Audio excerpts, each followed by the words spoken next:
లేదా doctor YS Rajasekhara Reddy గారు కావచ్చు, వాళ్ళు ప్రశాంతంగా ప్రభుత్వాన్ని నడిపి ముఖ్యమంత్రులుగా వారి అధికారాన్ని చెలాయించిందంటే సమస్యల్ని పరిష్కరించడానికి కుడి భుజంగా రోసయ్య గారు ఉన్నారు కాబట్టే వారు ప్రశాంతంగా ముఖ్యమంత్రులుగా కార్యక్రమాలను నిర్వహించారు.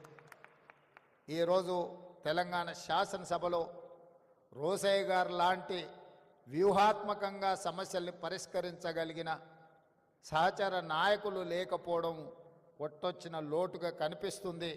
అలాంటి సహచరుడు ఉంటే ముఖ్యమంత్రిగా ఎవరైనా అద్భుతంగా రాణించవచ్చని నేను ప్రగాఢంగా నమ్ముతున్నా.